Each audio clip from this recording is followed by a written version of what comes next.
I know I've been chatting to myself since the day I was born, but I've been chatting to myself, for quite a while here today. It's a little bit lonely, so I'm really excited to invite some people up, and I'm going to have a little geek out session with them, which I'm sure you guys will appreciate as well. I will be asking all the questions that you probably want to ask them. Super excited. We have the mastermind. Oh, I feel like we need a drum roll for that one. Behind Chamber and Limited Edition, we've got Mr. Mandeep Chopra. He is equipped with a vast knowledge of shoe types and builds. Mandeep is easily one of the most influential people when it comes to sneakers in the region. He's going to be joined by, of course, Mr. Sabotage, aka Mr. Mark Ong, who probably needs no introduction. You have seen his stuff from Culture Cartels in the past. You see his stuff on shoes, and the shoes right here, which you will see in just a little bit. This man, among the few people in Singapore, has put Singapore on the map. I'm a huge fan. I'm so excited to introduce both of them. Gentlemen, if you may. Hello. It's so quiet. Let's give him a round of applause. Hey, friends, you want to take a seat? Sure. Go ahead. Thank you. Let's be casual about this. Hello, how's everyone feeling today? Very good. Good? Yeah. I like your mask, huh? Thank you. Nice, huh? It looks familiar. You can't steal that one. You got to pay for it, Yeah, no freebies today for you. How's it going, Mandeep? Very good. Thank you for coming to Chamber and No worries. and hosting this. Thank you. Thanks for having me. You're gonna have a hard time kicking me out, though. I'll tell you in advance. Okay. Yeah, I might. I feel like this sofa. I'm quite small. I can sleep on it. No problem. Okay. I'll pass you the key later. How about that? We'll have a chat. I'm not gonna stay back. I'm sorry. I'm Then- tired. No, that's fine. after- I totally get it. So you can wake up for tomorrow's session. Is there Correct. another session tomorrow? No. Not that I'm aware of. Maybe we can make one right now. We totally could. Okay, so gentlemen, obviously we've got these incredible shoes in front of us. You gotta talk me through, man. You gotta talk me through. First. Ma, why don't we start with you? Okay. So right here we have a pair of breads that are customized to a pair of, these are called the Rehab. So in 1980, 85, 86 season, Michael Jordan broke his foot because he landed flat-footed after a dunk, and he broke his foot. And then I believe that this was the first significant sneaker customization in history Okay. that Nike made for him to rehab his shoes. So there's that ankle brace right here for him to wear during practice and all that. And I'm surprised that nobody has ever replicated this. So this has been on the back burner in my head for the past 15 years.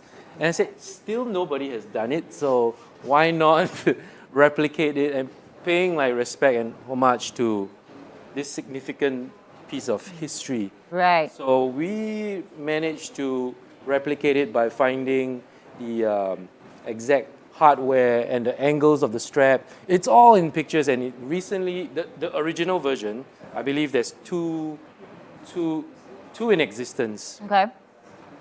Sold for almost $600,000 US, and happened to make this a little bit before the auction went on. So I'm very proud of it. It has never been made in a bread colorway before, so Oh, nice. I'm celebrating a what if alternate universe scenario Right. with Culture Cartel. And presenting obviously with this your own laces as well. with these laces that are custom dyed, 35-year-old fade. Yeah, so Whoa. yeah, like you said, we are geeking out a little bit. Right? So Do it. I collect vintage 1985 Jordans, and what I realized is after 35 years, the laces fade and they reveal this beautiful undertone that has never been seen before, and it's like I'm super fascinated. So I decided to like replicate them, and Right. here we have them. So I love it. it's under this brand called Foxtrot Uniform. Okay. Yeah, so Beautiful. I'm always a fan of the breads. I think they're classic. They're beautiful. They look great on women and guys. You can match them with anything. Mandeep, are you a fan of the breads? Or do you like know what? white silhouettes? Do you know what? I'm not a Michael Jordan fan. I never been. I supported every other team except the Bulls. So I was always a Lakers fan, so it was like a Magic Oh, okay, Johnson thing. okay. So that's why I started watching. So Right. yeah, I'm one of the few. So I've never worn a Jordan. You have never worn a pair of Jordans. That's me being the Lakers fan, and you know, Alright. Yes, but is he the greatest ever? Without doubt. But I thought But sometimes it's a love-hate thing. So I love that you can be objective about it, though. And you can separate the player from the shoes and from. sure. I mean, I thank him. He sold me a lot of shoes. I thank him for that. thank that's you- the business thank you side for of the me. business.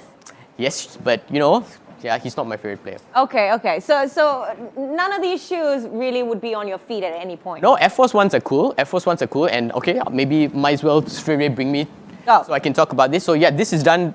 Amazing story, Mark. Yeah. I mean, there's no way I can replicate that, but this one is great too. This is actually done by some friends from Down Under, Nice. Chase Shield and Kickstand. So shout out to Jay for taking part in Culture Cartel. So Air Force One's classic silhouette, buttery soft leather, I must say, with this. So what they've done is this beautiful paisley print. Wow. And what you can do actually, it comes with a picker, and you can kind of pick it to reveal a Culture Cartel and Kickstand's logos inside the thing. So it's really, really nice. So I mean, you can have a bit of fun with it. Actually, it's alligator skin on the swoosh. Is it really? Yeah, so it's small details which you won't be able to probably catch it on camera, but yeah, and a beautiful lamb skin insole with I'm not sure we can zoom in and see here, this camera. So it's with the Culture Cartel branding and the kickstand and Chase Shield inside, and it's made of lamb skin. So really, really nice premium materials on this one. So yeah, shout out to those guys, and both these shoes will be available for ballot. I think you got about a week to ballot for it, and 5 winners each. And also 1 pair is going to go out in the grand raffle. Amazing. So this would be a cool one to win. Both of them would be really cool ones to win. Yeah, I think that's all I have. That's super cool. And obviously, people, if they're interested in it, they're going to be on display here, right? They can come down. Yes. Check them out, suss them out. Are they a particular size that they're going to be winning? Yes. I think they can ballot all the way from 8 to 12. Wow. So, but 5 winners only, and yeah, and after that, the 2 artists go to work to replicate this beautiful pair after this. So, it will take a few weeks to get your pair, but you want it perfect, so that's what they're going to do. It's worth it. Worth the wait. It's worth the wait, and it's worth the price tag when you see the detail that went into both shoes. Oh my goodness, amazing. You know what, guys? I need to excuse myself. If not, I'm going to sit here and they're not going to be able to get rid of me.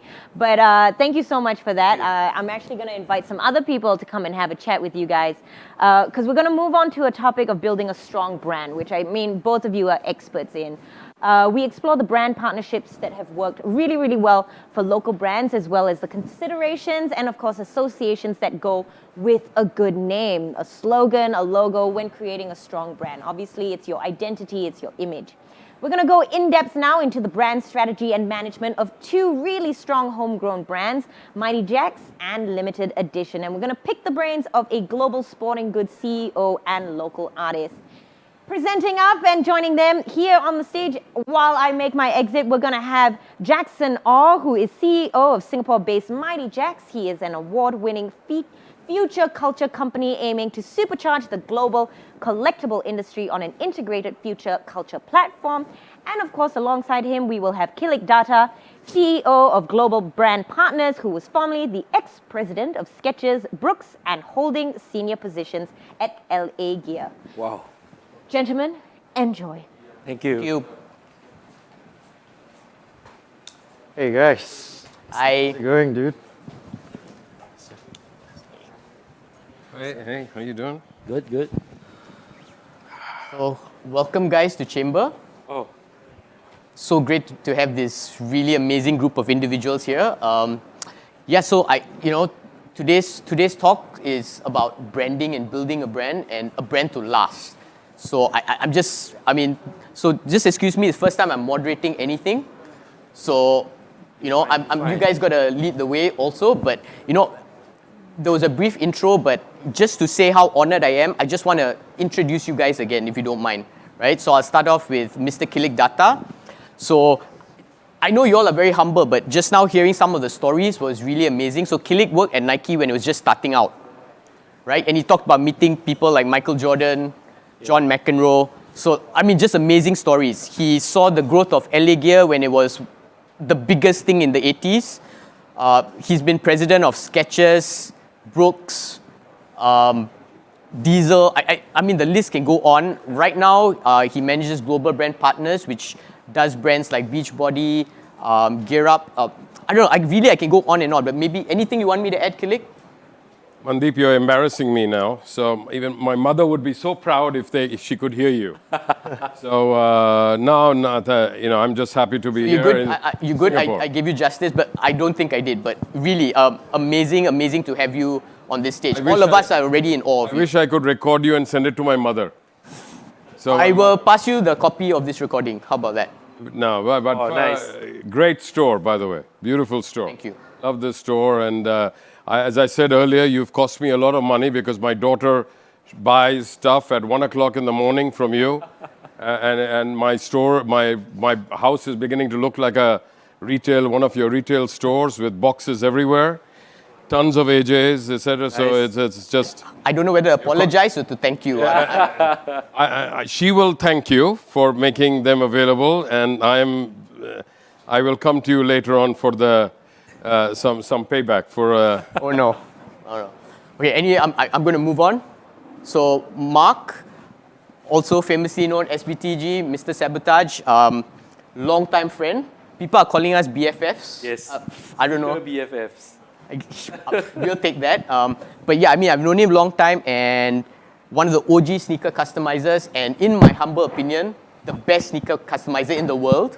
Thank you. In my humble opinion. And I mean, he's worked with so many brands: Nike, Reebok, New Balance, Asics, Puma. I can go on, but amazing catalog of work. You've started your own brand right now with sneaker accessories called Foxtrot Uniform. So great to hear about that later. And hey, even we start talking about whether we want to do our own brand around Monsoon Patrol right now. So I mean, I think it'll be a great discussion. And okay, anything you want me to add? No, Seb, thank you for the introduction, and our future is bright. Future is bright. And okay, last but not least, I straight away move on to Jackson. And Jackson is another amazing individual, CEO and founder of Mighty Jacks, somebody who's took his passion for toy collecting to another level by making it a global brand right now. And again, amazing work.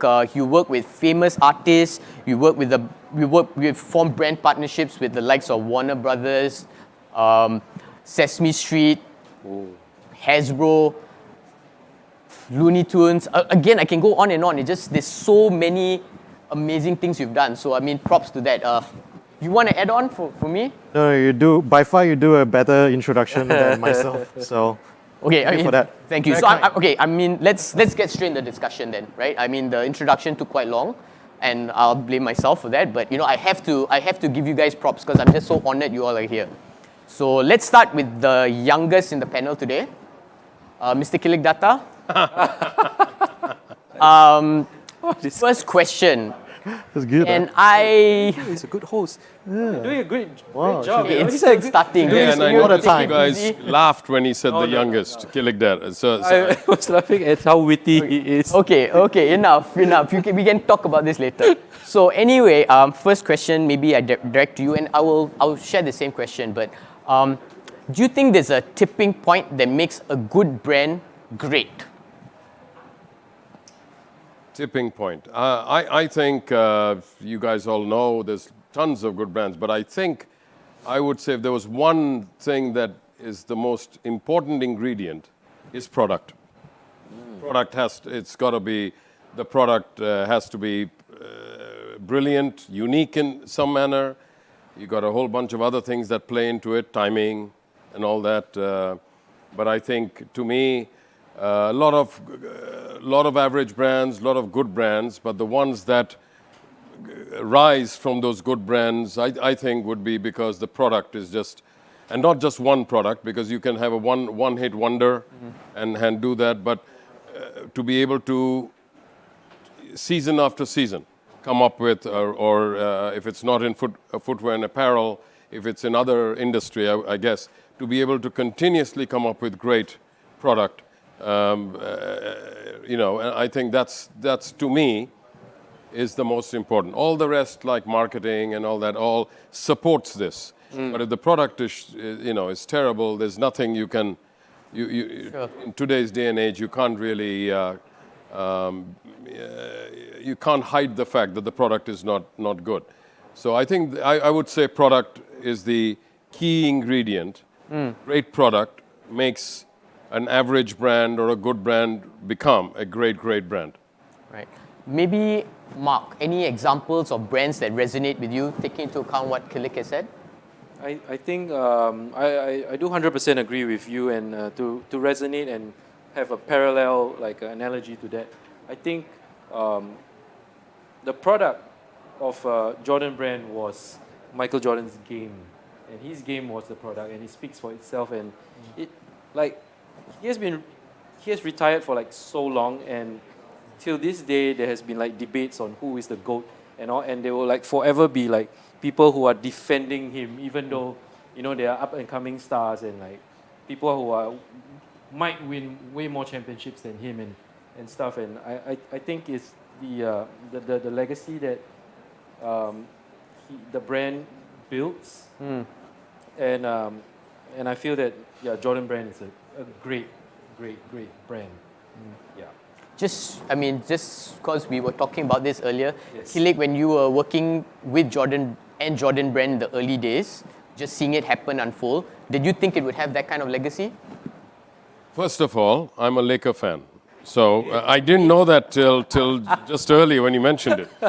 So definitely not a Bulls fan. Okay. But having said that, no, any of these deals that happen, there is no guarantees. Yeah. And Jordan his persona, his ability to, he captured the spirit of US at that time. Basketball became a global sport during that time. So many things played into it. But I have to tell you, when we saw that first Air Jordan shoe, black and, black, not exactly the sexiest shoe, sorry. When we launched it, and most courts in the world wouldn't allow a black, it had to be white. It got banned by the NBA, etc. But I think not only was he a great sportsman, but beyond that, he had that persona, he had that appeal, sex appeal, and all that. I think that levitated, and the timing was good. Everything went right. And to answer your question, with most of these sort of sponsorship deals, there really isn't a guarantee. Yeah. At that time, no one knew you would be even thinking of him as a GOAT. At no point. So when that was signed, he came through the college ranks, came in. No one really knew what he would do. So I think no one really knows at any point. If anyone tells you they knew that they would have a product guaranteed to be what AJ became, that's not. Then you wouldn't have given away all your signed Jordan sneakers. Oh my God, my daughters, my kids hate me for having. Did you ever come across the broken foot pair? You won't believe what I used to. I used to give them away, and people used to actually give them back to me because they were worn. Yeah. Because they would say, I don't want to worn. And I went, hang on, this is a signed. And they wouldn't. But today it's worth. Let's not. It's just killing me right now to think how much those were worth, right? But maybe to you, Jackson, any brand here, you feel very passionate that, okay, maybe you like, but they did something which made you love them. It could be any brand, just to share something on your end. First of all, if you have some spare Jordans, I'm available, so you can just. Don't look at me. Get in line. Get in line. I'm second in line. Oh, I'm third. Yeah. It's okay. You can. And my daughter lines up on his website. I and think everything. I have a bit of. he's Yeah, the first Small- dibs on yeah, that. first Yeah, dibs, yeah. man. So Definitely. great question, right? I'm gonna take on a different angle over here because just now he mentioned the spirit of things, the essence of the brand as well. And one of this brand is not a lifestyle brand, but one of these brands that I really like the way it evolved while keeping the spirit is something like Virgin. Because it started out as a record company and then going to recording studios, and how it did micro pivots along the decades of its 40, 50 years of the life. It's quite amazing how many forms it takes. But the spirit and the essence is still, that's the spirit of Virgin. Yeah. I think that's a great example. It kind of funnily leads me to the next question, and this is maybe starts getting a bit more personal to your journey. like when you were first starting out, right? Was there like certain brand strategies that you decided, okay, this is what I want to do, and over this time, has it changed? Like just you mentioned Virgin, and maybe things changed over time. It's just with different generations, different product, different things around you. Maybe share your part.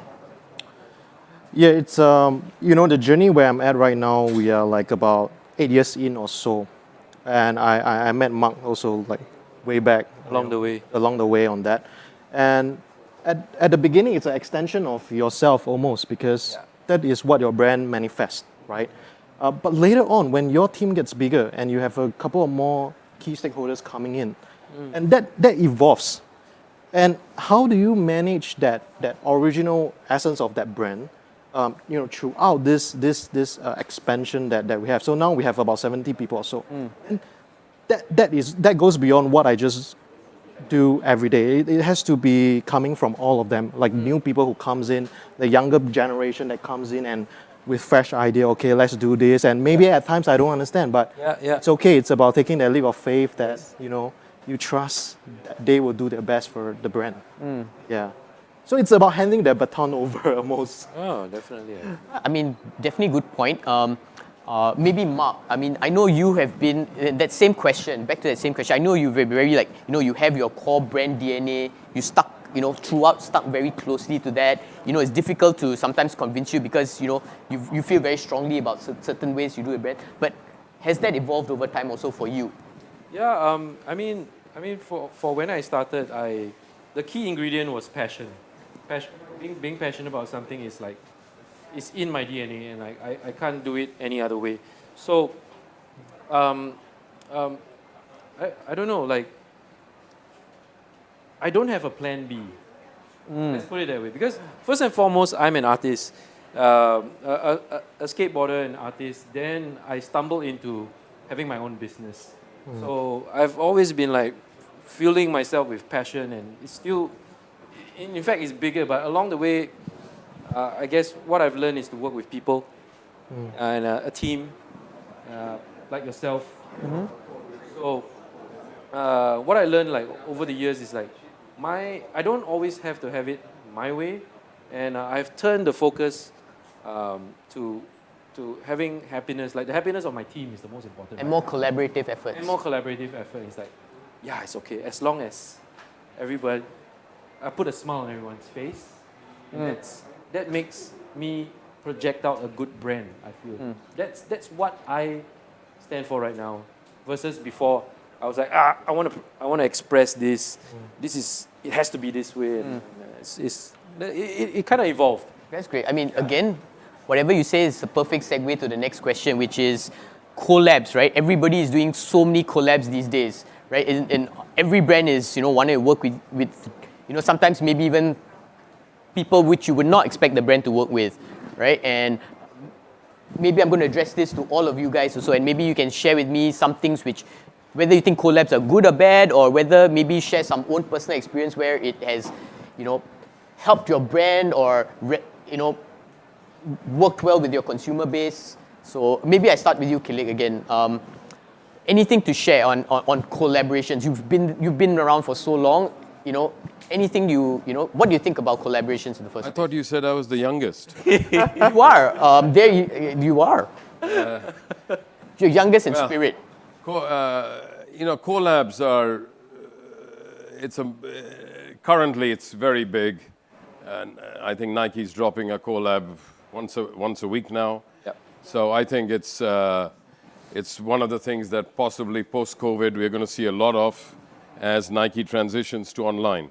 And most of these guys work online. So I think you're seeing more and more of that. But for all the ones we have done, hundreds of sponsorship deals, sports stars, and let's say musicians or recording artists or movie stars. And I said this to you earlier, I think for every one that you all recall as a very successful collab or a sponsorship or an endorsement, I can name you probably 50 that have failed or have not, very average. And so that's always a risk when you have a collab. You don't really know. Now, you even, for example, I said to you, came to see your father about it, and we did the biggest deal at that time with Michael Jackson and LA Gear. Whoa. It failed. Oh. As you know, his history, and we launched a line of kids' shoes. Complete disaster. On the other hand, So it's with LA Gear, by the way. yeah, that was LA Gear. So, but then there are, you know, you bring up Jordan or there's obviously there are. So I think, but collabs, they work sometimes. There's What's the recipe for success then? I have to tell you, there is an element of luck, element of timing. If someone at Beaverton or where told you they knew, or Addy in Herzo when Run DMC did the Superstar, I mean, no one could see that coming. You know, those things. Timing. There's chance involved. You do the best you can, and you throw your marketing behind it, and hope that collaboration will take your own brand to a higher level, or expose you to an audience that you are not. For Nike to be $40 billion today and still be cool for the youngest, coolest people, and yet it's available just about everywhere, and yet it is cool. That is the challenge. That you've reached a level of branding, marketing. Amazing. That you know, you can be exclusive and just sell to 2-3 shops and say you're exclusive and be cool because you're exclusive. But to be like a Nike, doing collabs, this, that, and yet selling in the US $60 shoes, Taichung, and all the lesser price shoes, tons in all kinds of retail, not just cool stores like yours. That's amazing. But I think collabs. It's a, you know, I would like to think hit or miss, unless you got an absolute mega star that you can't go wrong. Drake, we mentioned Drake earlier. Things that you just can't go wrong by doing I think there are some stars that the product can Some look. things you know is going to work. Some things you have to, you know, work on it a bit harder. And yeah, I mean, which maybe Jackson is somebody who, just because you worked with so many, like maybe your business is almost more collaboration based than any of us, right? You know, it's with artists, it's with brands, you know, to do these fantastic collectibles. Anything you can share on, you know, on what do you think on collabs, or give examples for you, what has, you know, made your brand just go to that other level? You know, Mighty Jacks is born out of collapse, simply because I can't draw like Mark. But, you know, we first worked with Clock 2, a local artist, and we are continuing to work with him still. And that was the very first piece that we did, and we did a lot of other artists. But there's a catalyst in our timeline where we work with one of the bigger boys, you know, in IP. So, for example, Warner Brothers, right? So that was our first collaboration, and that really propelled us on a level that we have never been able to reach. Like what you mentioned as well, the mass market. How did you get that? How did you, make that happen? So, you know, if you're a 4-person toy company in Singapore, nobody really wants to talk to you, like in the US. And so I managed to find the email of the global head of toys. Wow. So I just emailed him and, you know, asked for some time. And he said, fine, come by Warner Brothers studio. I have half an hour for you on Friday. I said, okay, fine, where's that? It's like, Burbank. I'm like, I'm in Singapore. Took a flight down with my wife, who's just over there right serious? now. Nice. Drove up from LA to Burbank, met him we spent 10 minutes talking shop, quite honestly. He liked what he see, he shook on it, and he gave us a global deal. And Wow. that really opened that Amazing whole story. channel. I mean, it's persistence, right? Make it happen. I mean, the most he'll say no, so, you know, Yeah, it's a risk. it's okay. Great story, man. Wow, respect. How about you, Mark? This whole collaboration piece, this whole story, I'm sure you can share a lot of stories too. I think my business is also built on collaboration. I'm collaborating every single day with a brand, with whatever, with you and stuff. But I think the collaboration equation has to work. Like 1 + 1 must not equals to 2. It needs to be way more than 2. You got to build something that individually these Oh, yeah, I just thought. I mean, so that's something which collaboration. It might not always work or might not always be the best idea. Yeah. But how do you both add value to each other? Yeah. Right. I think that's where it works, You right? got to build something that individually you can't do, and the purpose of that collaboration is to inject emotion and excitement to the consumer. They have to feel part of it, excited about it. I think that's the purpose of collaboration for me. And Any one thing that example now where you can say that, hey, this is what Jackson had a very nice story, which is yours.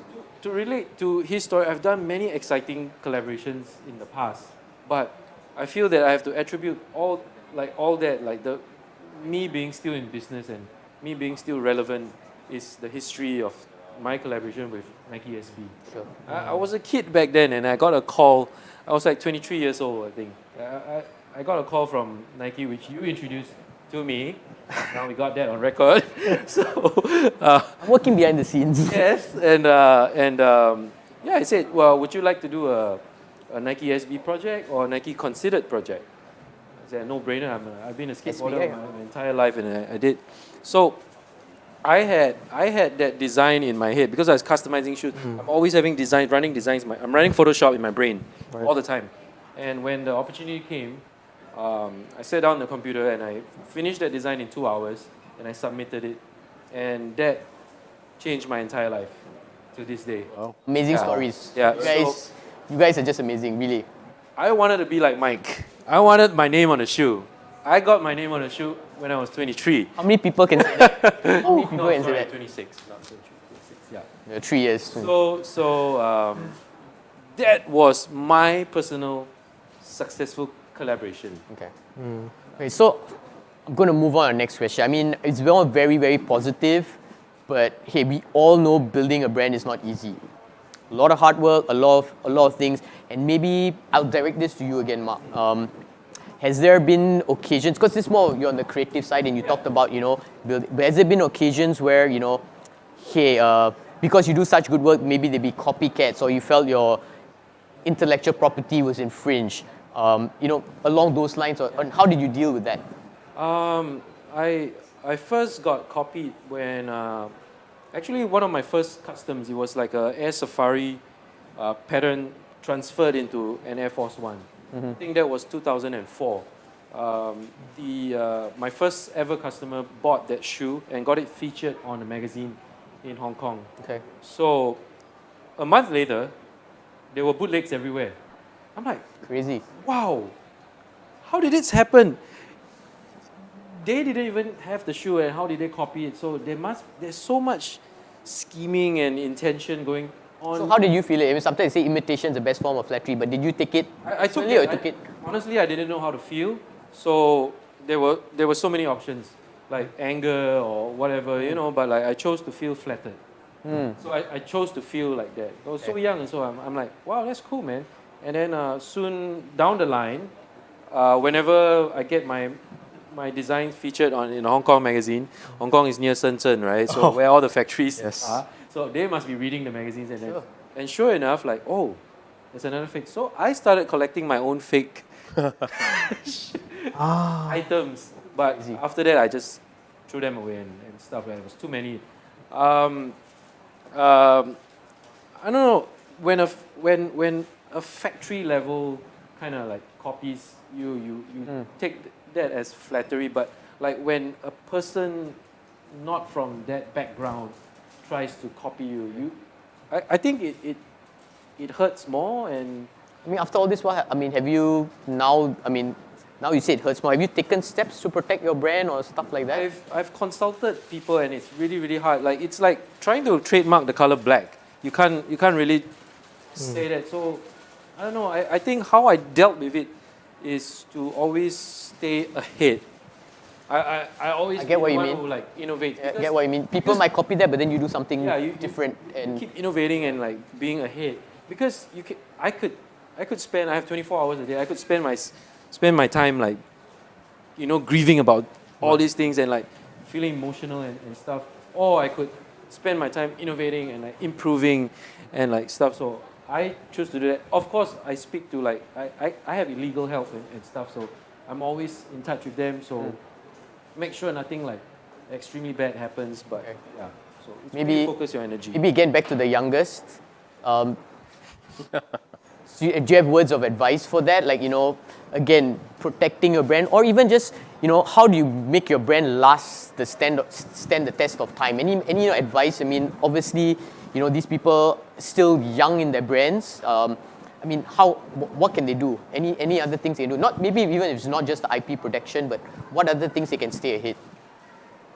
I think you should be flattered that they're copying you, and I'm directing this to you, because in every brand we've had, there's always someone is knocking off and tweaking and this and that. So you can't stop that, and patents are not. You cannot get a patent quick enough. Yeah. You've already moved on to the next thing. Yeah. But what you can sleep well at night thinking is basically that the customer feels good buying your product. Yes. And that customer is never going to touch that Yeah. knockoff. Like luxury brands, Louis Vuitton, or people stand in line, buy a real Birkin bag from Hermes. Whenever they can afford it, they price that. Yeah. And you can buy the knockoff in China for what, $100, $50, whatever. It takes away. And so that customer that buys that and feels good buying a knockoff is not your customer Yes. anyway. So it's not Really. hurting you. Different market segment. It's and you'll never, because you're moving on, they'll never Yeah. catch you. Yeah. If you keep innovating and moving, they are always behind One step in your back rear view mirror. It's okay. You can't stop him. So you might as well just let it go, knowing that you will always be recognized for being the leader Yep. in that respect. So I think that there's no real legal protection as such, unless there's a logo or a brand name. Yeah. Patents are you can tweak a patent so easy, and it's it's very difficult to protect. But I think the person who respects what you do, that customer is never going to buy a Yeah. knockoff from China, from a factory anywhere. Knowing that fact gives me a lot of peace of mind. Like that guy who buys the knockoff will not. He's not my customer. Yep. Yeah, he's so. He's So makes a lot of sense. So, and yeah, I mean, I'm sure you have stuff to say also, Jackson. But maybe just on to the next question is, you were a local brand, now you became an international brand.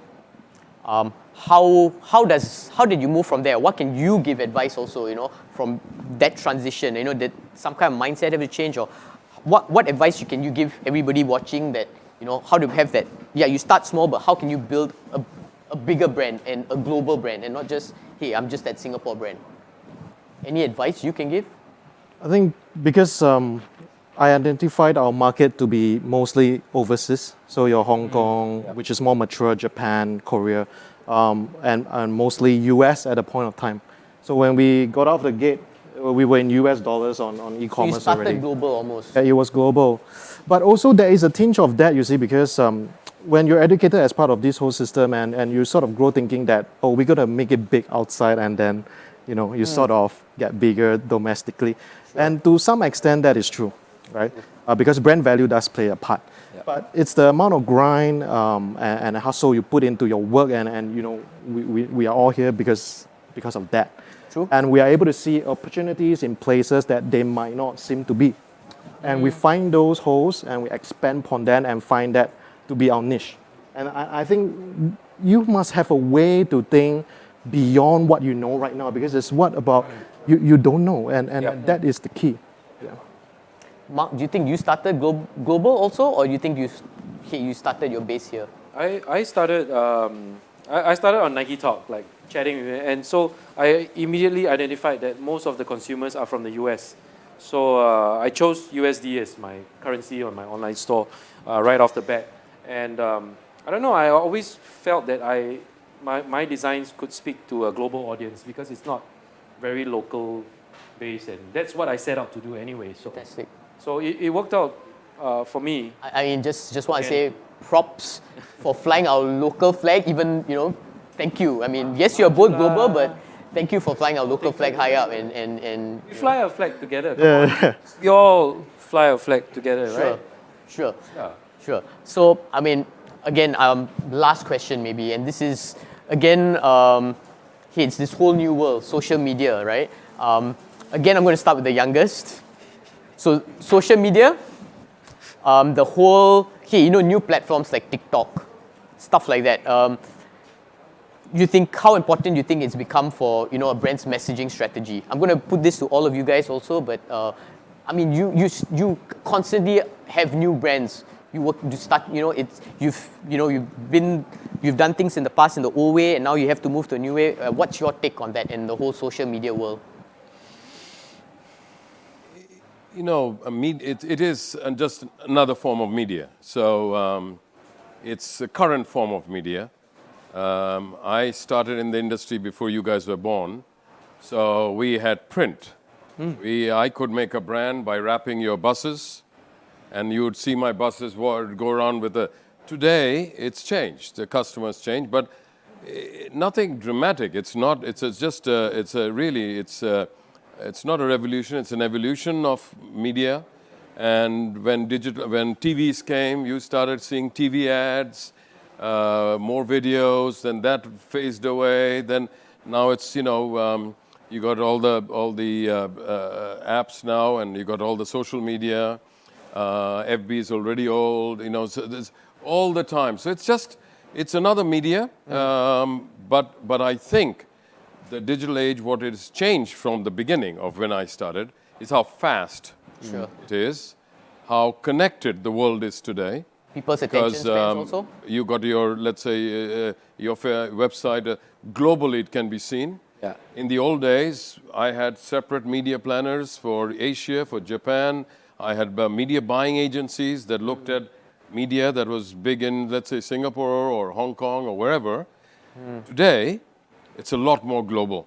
And what you guys are doing can become global much easier today. Sure. But that's the good side. The bad side is a lot of other people like you guys are also existing. Yeah. We're also getting, so the competition has increased. Yeah. But your ability to go from, to me, Singapore, to me, which is the capital of Asia, not as a city-state. To me, I think of Singapore as the, like the central base for Asia. To go from, before you would think very local, or maybe Malaysia. Yeah. Every time we came, Singapore, Malaysia would be. Today, you can think like you both are US, wherever. Yeah. Because you're digital, with the digital media today, you can now. And so I think things have changed to the point, it's much faster. Yeah. Social media is another thing, and that's, you know, mobile. It's all going to be mobile. It's moved away. Laptops going away. It's going to be completely mobile driven. So it's becoming faster. I think younger people are more curious. QR codes, this, that. In Japan, everything has a code. You zap all the information. It's so much more for young people today than in my time when we had catalogs, brochures, printed stuff. All that's. So to me, social media is another media. It's substituted print magazines that you guys probably have never read. Not that old, not that. What? But you know, I see. I think I'm the only one in my building, where I live, that still gets the your Straits Times. I think that's a. They look at me and go, "Oh God, this guy must be prehistoric." but you know, so I think it's another media. It's you got to know how to study the analytics. There's a science to it too. It's less hit or miss, like buying a billboard outside Changi or whatever. Today you can, with analytics, you can manage your brand better. But it's another media today. Okay.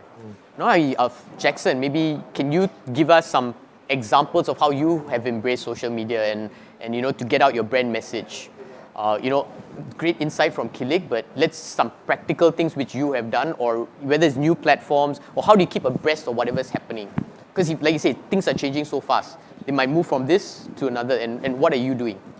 You know, truth be told, this question scares me because I don't use TikTok. and I have to lean on to the Scares me younger too. ones. My daughter is so into TikTok, and I mean, it scares me too. Yeah. So, I mean, when I started, there was already IG, of course, and everything else that comes with it.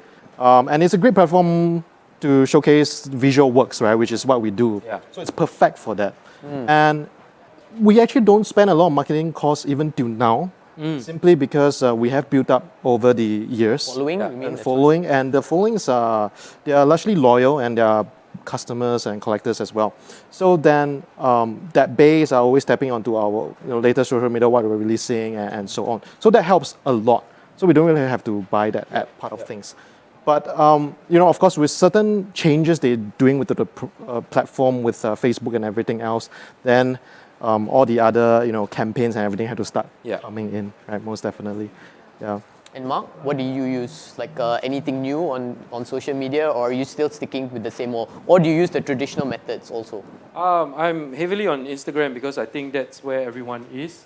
TikTok, haven't caught on that yet, but I've seen some like amazing formats of like advertising and showcasing your work. But I'm always at night. I'm always on Instagram, chatting and like with my customers, like directly like going on the comments and like checking out like you get instant feedback and it's like, oh, you can with this feedback you can actually tweak.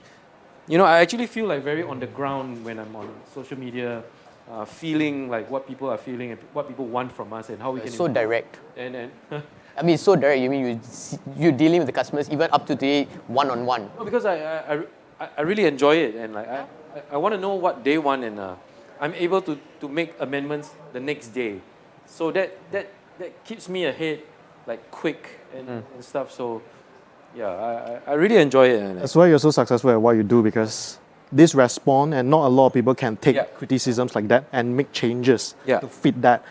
But that is See, that's what I think. That's what's passion.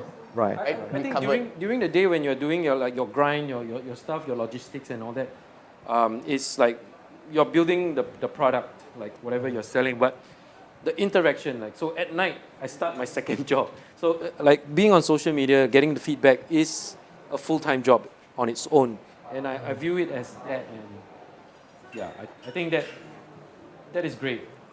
It's great feedback. I mean, amazing insight today. I think we could go on and on, but the sad thing is, I think we have to, end it. And just once again, thank you for being a part of this. I hope the viewers out there had some great knowledge passed down, and hopefully even inspire some of you to start up your own brand, whether small, big, very niche. Like I say, as long as you have a target market, you learn from some great people today, some fantastic success stories. So thank you once again. Thank you, guys. Thank you so much.